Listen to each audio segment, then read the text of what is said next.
12/2020 के महावाक्य हैं। अव्यक्त बाप दादा का रिवाइज कोर्स है 20/3/87। मुरली का हेडिंग है स्नेह और सत्यता की अथॉरिटी का बैलेंस। स्नेह और सत्यता की अथॉरिटी का बैलेंस। आज सत बाप, सत शिक्षक, सत गुरु अपने सत्यता के शक्तिशाली सत बच्चों से मिलने आए हैं। सबसे बड़े ते बड़ी शक्ति व अथॉरिटी सत्यता की ही है। सत दो अर्थ से कहा जाता है। एक सत अर्थात सत्य, दूसरा सत अर्थात अविनाशी। दोनों अर्थ से सत्यता की शक्ति सबसे बड़ी है।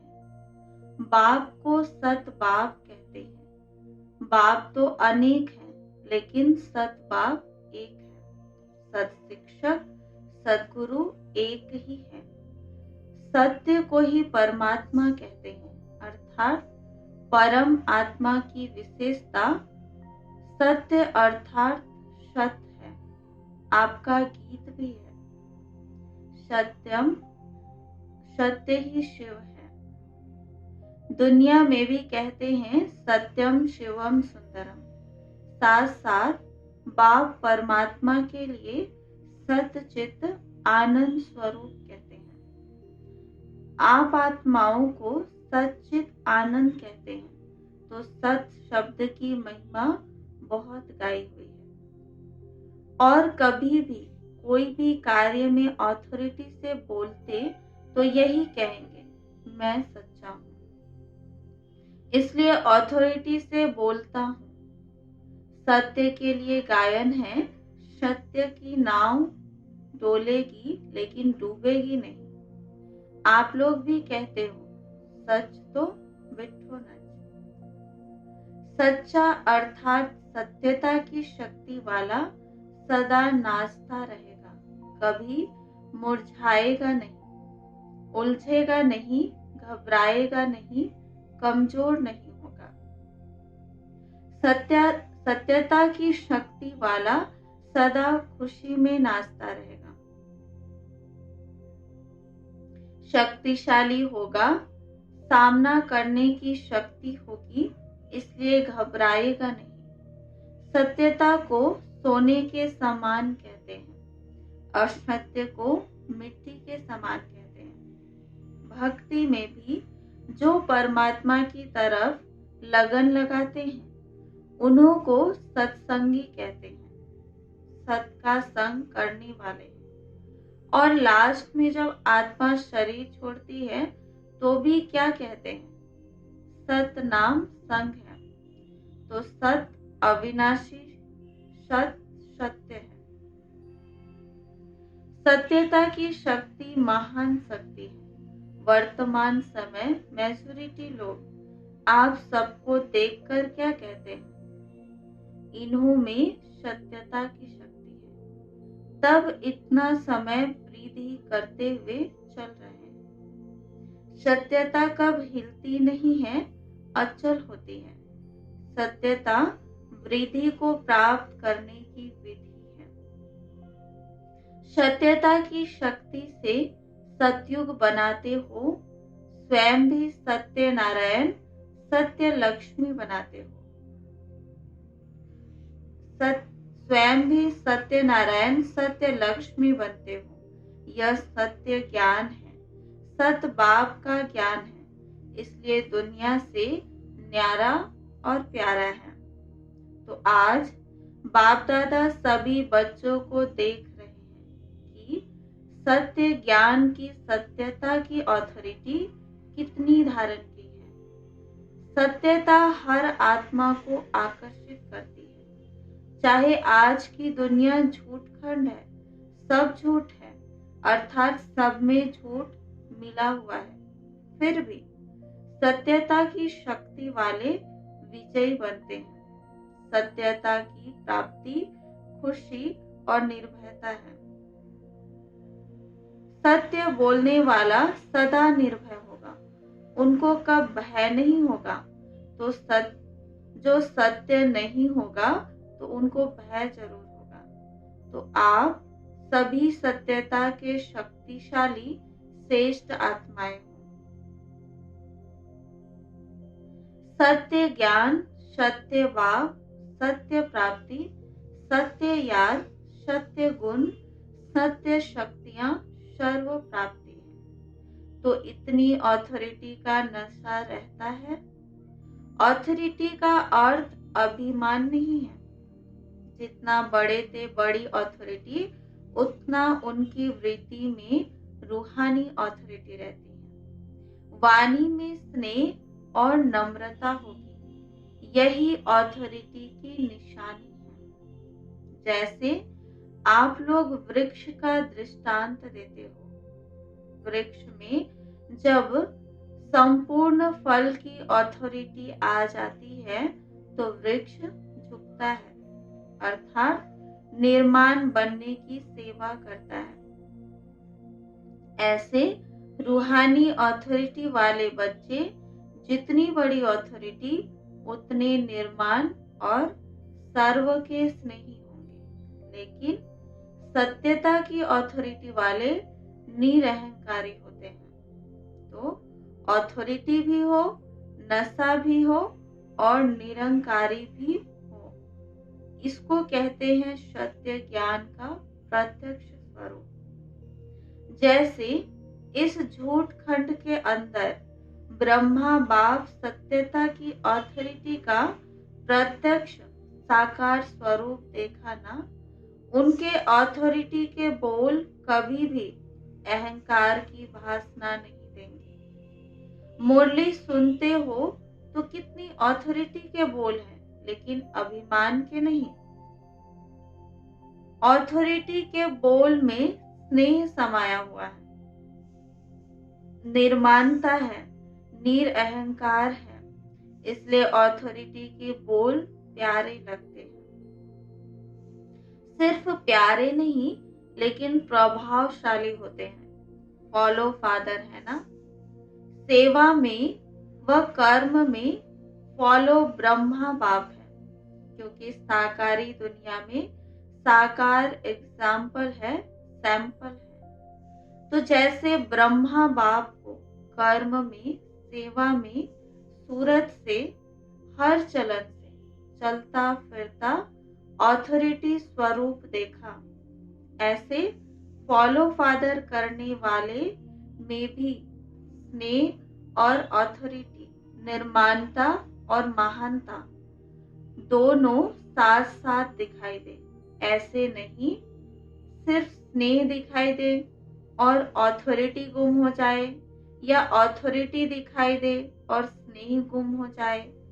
जैसे ब्रह्मा बाप को देखा, वह अभी भी मुरली सुनते हो, प्रत्यक्ष प्रमाण है। तो बच्चे भी कहेगा लेकिन ऑथोरिटी भी दिखाएगा।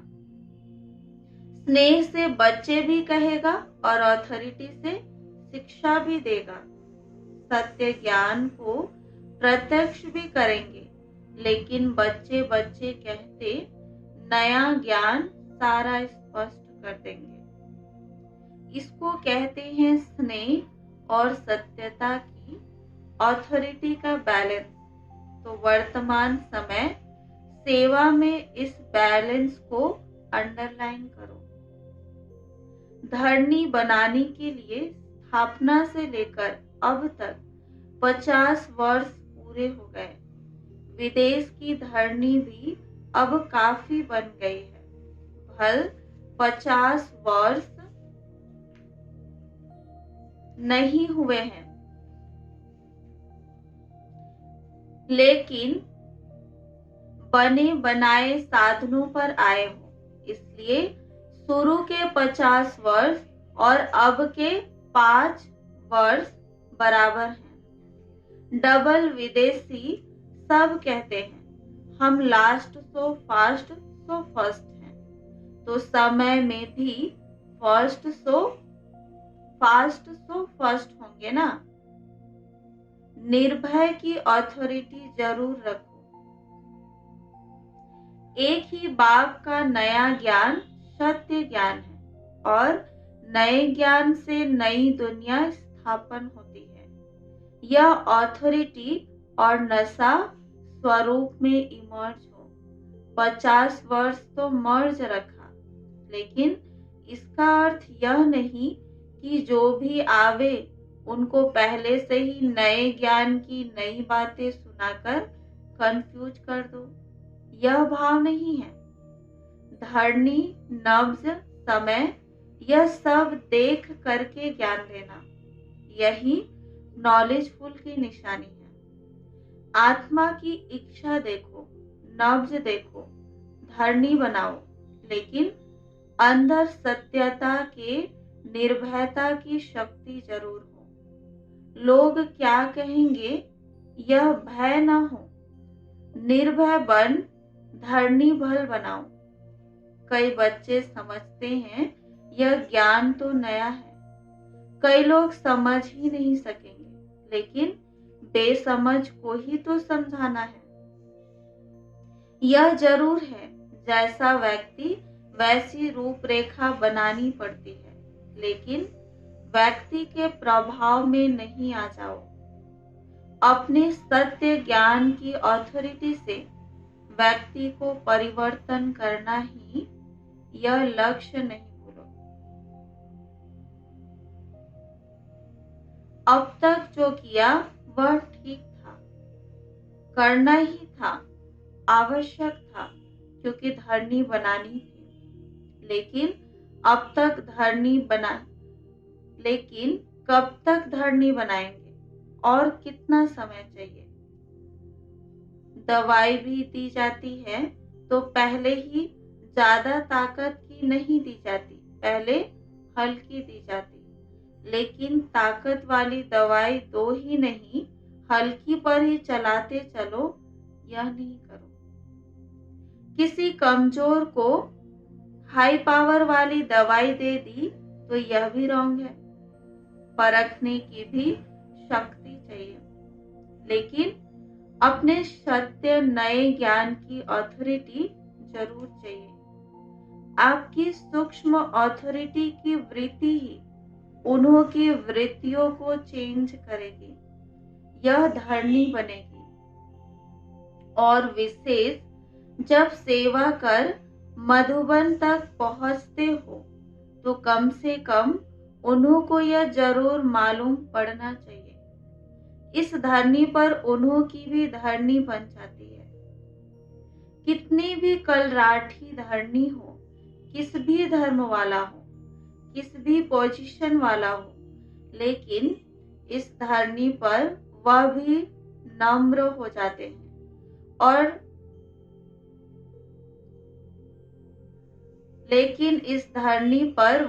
नर्म हो जाते हैं और नर्म धरनी बनने के कारण उसमें जो भी बीज डालेंगे उसका फल सहज निकलेगा। सिर्फ डरो नहीं, निर्भय जरूर बनो। युक्ति से दो, ऐसा ना हो कि वह आप लोगों को यह उला ना दे कि ऐसी धरनी पर भी मैं पहुंचा, लेकिन यह मालूम नहीं पड़ा कि परमात्मा ज्ञान क्या है। परमात्मा भूमि पर आकर परमात्मा की प्रत्यक्षता का संदेश जरूर ले जाए। लक्ष्य अथॉरिटी का होना चाहिए। आजकल के जमाने के हिसाब से भी नवीनता का महत्व है। फिर भल कोई उल्टा भी नया फैशन निकालता है तो भी फॉलो करते हैं। पहले आर्ट देखो कितना बढ़िया था। आजकल का आर्ट तो उनके आगे जैसे लकीरें लगेंगी, लेकिन मॉडर्न आर्ट पसंद करते हैं। मानव की पसंदी हर बात में नवीनता है और नवीनता स्वतः ही अपने तरफ आकर्षित करती है। इसलिए नवीनता, सत्यता, महानता, इसका नशा जरूर रखो। फिर समय और व्यक्ति देख सेवा करो। यह लक्ष्य जरूर रखो कि नई दुनिया का नया ज्ञान प्रत्यक्ष जरूर करना है। अभी स्नेह और शांति प्रत्यक्ष हुई है। बाप का प्यार के सागर का स्वरूप, शांति के सागर का स्वरूप प्रत्यक्ष किया है, लेकिन ज्ञान स्वरूप आत्मा और ज्ञान सागर बाप है। इस नए ज्ञान को किस ढंग से देवे, उसके प्लान्स अभी कम बनाए हैं। वह भी समय आएगा जो सभी के मुख से यह आवाज निकलेगा कि नई दुनिया का नया ज्ञान यह है। अभी सिर्फ अच्छा कहते हैं, नया नहीं कहते। याद की सब्जेक्ट को अच्छा प्रत्यक्ष किया है, इसलिए धरनी अच्छा बन गई है। और धरनी बनाना पहला आवश्यक कार्य भी जरूरी है। जो किया है वह बहुत अच्छा है और बहुत किया है, तन मन धन लगाकर किया है, इसके लिए आफरीन भी देते हैं। पहले जब विदेश में गए थे तो यही त्रिमूर्ति के चित्र पर समझाना कितना मुश्किल समझते थे। अभी त्रिमूर्ति के चित्र पर ही आकर्षित होते हैं। यह सीढ़ी का चित्र भारत की कहानी समझते थे, लेकिन विदेश में इस चित्र पर आकर्षित होते हैं। तो जैसे वह प्लान बनाए कि यह नई बात किस ढंग से सुनावे, तो अब भी इन्वेंशन करो। यह नहीं सोचो कि यह तो करना ही पड़ेगा, नहीं। बाप दादा का लक्ष्य सिर्फ यह है कि नवीनता के महानता की शक्ति धारण करो। इसको भूलो नहीं। दुनिया को समझाना है, दुनिया की बातों से घबराओ नहीं। अपना तरीका इन्वेंट करो, क्योंकि इन्वेंटर आप बच्चे ही हो ना। सेवा के प्लान बच्चे ही जानते हैं। जैसा लक्ष्य रखेंगे वैसा प्लान बहुत अच्छे से अच्छा बन जाएगा। और सफलता तो जन्मसिद्ध अधिकार है ही है, इसलिए नवीनता को प्रत्यक्ष करो। जो भी ज्ञान की गुह्य बातें हैं उसको स्पष्ट करने की विधि आपके पास बहुत अच्छी है और स्पष्टीकरण है। एक एक पॉइंट को लॉजिकल स्पष्ट कर सकते हो। अपनी ऑथोरिटी वाले हो। कोई मनोमय व कल्पना की बातें तो है नहीं, यथार्थ है, अनुभव है। अनुभव की ऑथोरिटी, नॉलेज की ऑथोरिटी, सत्यता की ऑथोरिटी, कितनी ऑथोरिटीज है। तो ऑथोरिटी और स्नेह दोनों को साथ साथ कार्य में लगाओ। बाप दादा खुश हैं कि मेहनत से सेवा करते करते इतनी वृद्धि को प्राप्त किया है और करते ही रहेंगे। चाहे देश है चाहे विदेश है, देश में भी व्यक्ति और नवजदेक सेवा करने में सफलता है, विदेश में भी इसी विधि से सफलता है। पहले संपर्क में लाते हो, यह धरनी बनती है। संपर्क के बाद फिर संबंध में लाओ। सिर्फ संपर्क तक छोड़ नहीं दो, संबंध में लाकर फिर उन्हों को बुद्धि से समर्पित कराओ। यह लास्ट स्टेज। संपर्क में लाना भी आवश्यक है, फिर संबंध में लाना है। संबंध में आते आते समर्पण बुद्धि हो जाए कि जो बाप ने कहा वही सत्य है, फिर क्वेश्चन नहीं उठते। जो बाबा कहता वही सही है, क्योंकि अनुभव हो जाता तो फिर क्वेश्चन समाप्त हो जाता। इसको कहते समर्पण बुद्धि, जिसमें सब स्पष्ट अनुभव होता। लक्ष्य यह रखो कि समर्पण बुद्धि तक लाना अवश्य है। तब कहेंगे माइक तैयार हुए हैं। माइक क्या आवाज करेगा? सिर्फ अच्छा ज्ञान है इन्हों का? नहीं, यह नया ज्ञान है, यही नई दुनिया लाएगा। यह आवाज हो तब तो कुंभकर्ण जागेंगे ना, नहीं तो सिर्फ आँख खोलते हैं। बहुत अच्छा कह फिर नींद आ जाती है। इसलिए जैसे स्वयं बालक सो मालिक बन गए ना, ऐसे बनाओ। बेचारों को सिर्फ साधारण प्रजा तक नहीं लाओ, लेकिन राज्य अधिकारी बनाओ। उसके लिए प्लान बनाओ, किस विधि से करो जो कंफ्यूज भी ना हो और समर्पण बुद्धि भी हो जाए, नवीनता भी लगे, उलझन भी अनुभव नहीं करे, स्नेह और नवीनता की अथॉरिटी लगे।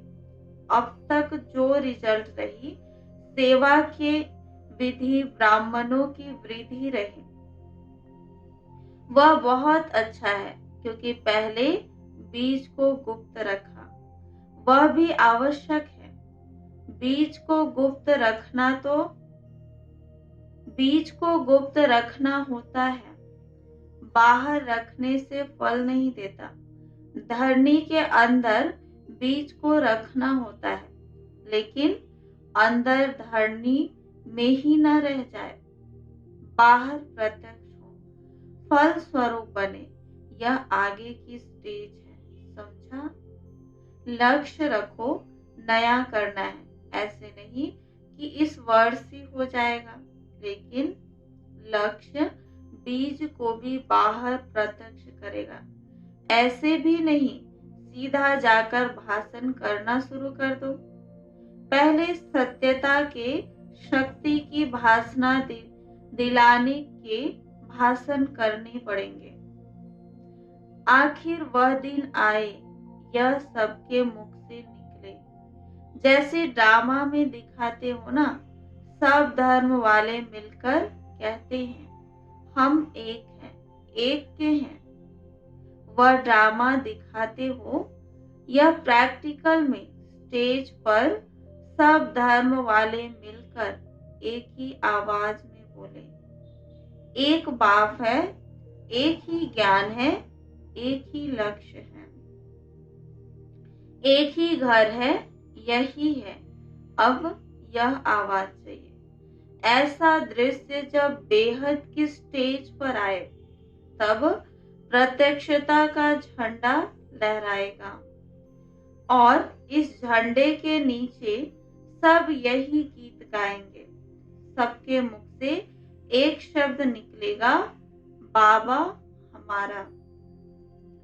तब कहेंगे प्रत्यक्ष रूप में शिवरात्रि मनाई, अंधकार खत्म हो, गोल्डन मॉर्निंग के नजारे दिखाई देंगे। इसको कहते हैं आज और कल का खेल।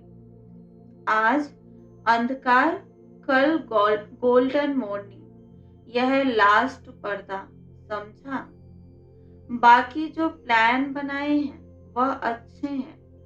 हर एक स्थान की धरनी प्रमाण प्लान बनाना ही पड़ता है। धरनी के प्रमाण विधि में कोई अंतर भी अगर करना पड़ता है तो ऐसी कोई बात नहीं है।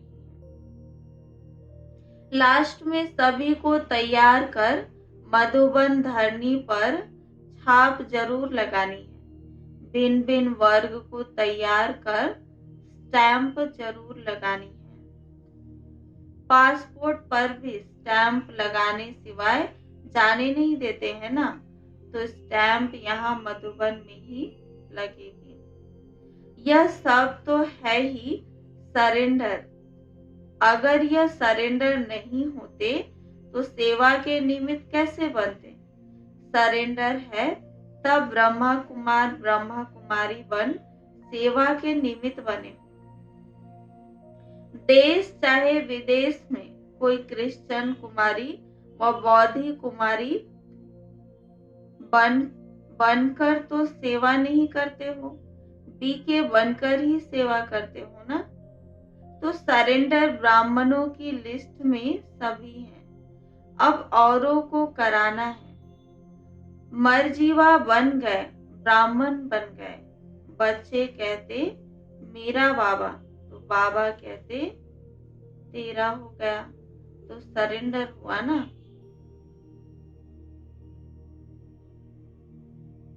चाहे प्रवृत्ति में हो, चाहे सेंटर पर हो, लेकिन जिसने दिल से कहा मेरा बाबा, तो बाप ने अपना बनाया।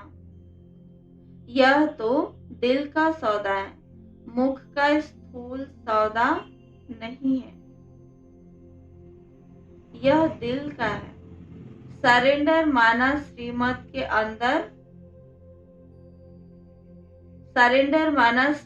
के अंडर रहने वाले। सारी सभा सरेंडर है ना, इसलिए फोटो भी निकाला है ना। अब चित्र में आ गए तो बदल नहीं सकते।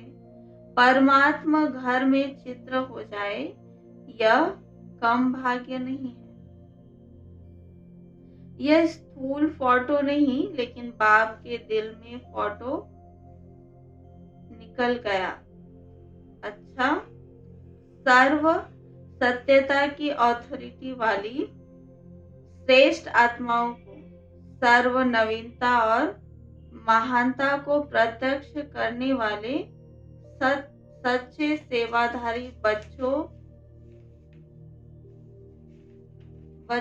को सर्व स्नेह और अथॉरिटी के बैलेंस रखने वाले, हर कदम में बाप द्वारा ब्लेसिंग लेने के अधिकारी श्रेष्ठ आत्माओं को, सर्व शत अर्थात अविनाशी रत्नों को, अविनाशी पाठ बजाने वालों को, अविनाशी खजाने के बालक सो मालिक को, विश्व रचता सत बाप, सत शिक्षक, सत गुरु का याद प्यार और नमस्ते। हम रूहानी बच्चों की रूहानी बाप दादा को याद प्यार, गुड मॉर्निंग और नमस्ते नमस्ते नमस्ते। वरदान है आज का, मन के मौन से सेवा की नई इन्वेंशन निकालने वाले सिद्धि स्वरूप भव। मन के मौन से सेवा की नई इन्वेंशन निकालने वाले सिद्धि स्वरूप भव। जैसे पहले मौन व्रत रखा था तो सब फ्री हो गए थे, टाइम बच गया था, ऐसे अब मन का मौन रखो जिसे व्यर्थ संकल्प आवे ही नहीं। जैसे मुख से आवाज ना निकले, वैसे व्यर्थ संकल्प ना आए। यह है मन का मौन, तो समय बच जाएगा। इस समय के मौन से सेवा की ऐसे नई इन्वेंशन निकलेगी जो साधना कम और सिद्धि ज्यादा होगी। जैसे साइंस के साधन सेकंड में विधि को प्राप्त कराते, वैसे इस साइलेंस के साधन द्वारा सेकंड में विधि प्राप्त होगी। स्लोगन है आज का, जो स्वयं समर्पित स्थिति में रहते हैं, सर्व का सहयोग भी उनके आगे समर्पित होता है।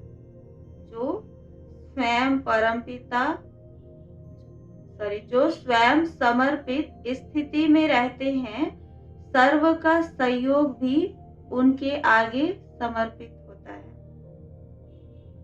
सूचना है, आज मास का तीसरा रविवार है।